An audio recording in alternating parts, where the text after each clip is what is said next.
উদ্দেশ্যে রওনা দিছি। তারপরে আমাদের ব্যারিকেড দেওয়া হয়, তারপরে ভিতরের থেকে আমাদের 7 জন মানে সভাপতি সহ 7 জনকে নেওয়া হয়। তারা না আসা পর্যন্ত আমরা ওখানে বসেছিলাম তাদের অপেক্ষায়। যখনই পুলিশ আমাদের ধা দিচ্ছে আমরা আসতেছিলাম, পরে জোরে লাঠিচার্জ করছে। তারপরে আমাদের 3-4টা টিচারের মাথায় এবং হাতে জোরে লাঠিচার্জ করছে।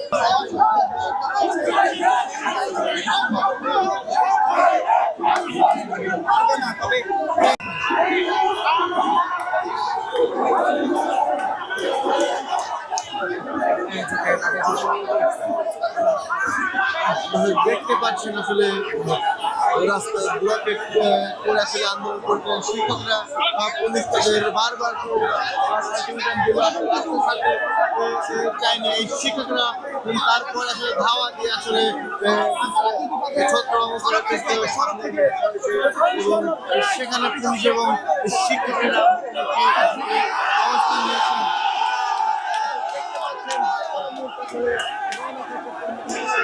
এই জাতীয় প্রেস ক্লাবের সামনে শিক্ষকরা এই মুখোমুখি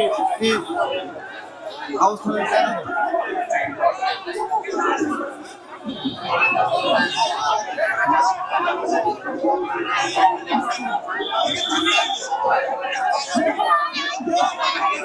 দাবি তো শুধু একটাই, যে শুধু 72টা স্কুল এমপিওকরণ করা, তাই না?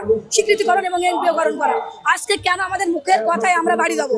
22তম আন্দোলন প্রায় আমরা 5ম দিন অতিবাহিত করেছিলাম এই প্রেস ক্লাব চত্বরে। সেখানে আমাদের মৌখিকভাবে আশ্বস্ত করে আমরা বাড়ি ফিরে গিয়েছিলাম। আজকে 23তম আন্দোলনের আজকে 9তম দিন। আজকে কেন আমরা মুখের কথায় আশ্বস্ত হয়ে বাড়ি ফিরে যাবো? কালকে 8তম দিন ছিল, আমরা সচিবালয় ঘেরাও করেছিলাম, 7 জন প্রতিনিধি আমরা সচিবালয়তে গিয়েছিলাম। সেইখান থেকে আমরা মৌখিকভাবে আশ্বস্ত করা হয়েছিল, কিন্তু ওই মৌখিক আশ্বস্ত আমরা যাবো না বলেছিল 2 মাসের ভিতরে আপনাদের স্কুলগুলো যাচাই বাছাই চলছে, জরিপ চলছে, হয়তো আপনাদের দিতে পারে। এই কথাই কি আমরা বাড়ি ফিরে যাবো? কখনো না। তাই আজকে আমরা লং মার্চ টু যমুনা প্রধান উপদেষ্টার কার্যালয়ে আমরা যেতে চাচ্ছিলাম ডক্টর উনিশ সাহেবের সাথে কথা বলার জন্য।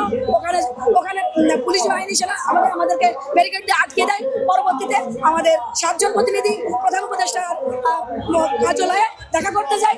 তার ভিতরেই পুলিশ মনে করেন যে আমরা বলেছি আমরা এই মাঠ যতক্ষণ পর্যন্ত আমাদের লিখিত প্রজ্ঞাপন আমরা হাতে না পাবো ততক্ষণ পর্যন্ত আমরা এই পথ ছাড়বো না। কারণ আমরা তো যৌক্তিক জামিনে পথে দাঁড়িয়েছি, তাই না? তাহলে আমরা এই পথ ছাড়বো না। তারপরেও আমাদের শিক্ষক কর্মচারীকে কেন এভাবে পিটানো হলো? প্রশাসনের কাছে আমরা জবাব চাই। যাত্রা ছিল আপনাদের যমুনাতে, আমরা যখন যমুনা পুলিশ যখন পার হয়েছি আমরা, তখন হঠাৎ করে পুলিশ আসে লাঠিচার্জ করা শুরু করলো। ভাই কেন? আমরা কেউ অপরাধ করেছি কি? আমরা কেন লাঠিচার্জ করা শুরু করবো? আমরা যখন অপরাধ করি না কেন আমাদের কেন লাঠিচার্জ করবো? ভাই আমার জানার মধ্যে 3-4 জন, এখন ওদিকে ওই জায়গায় জানিয়ে সত্যি আমার জানার মধ্যে 4 জন।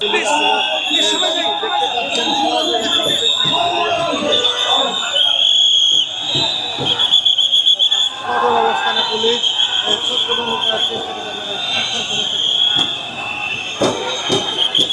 দেখতে পাচ্ছেন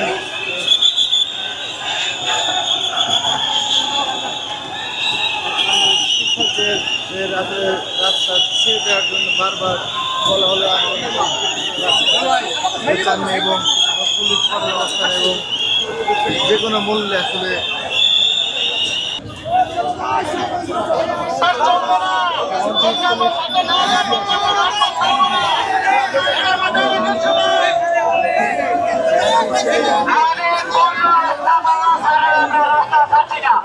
আমাদেরকে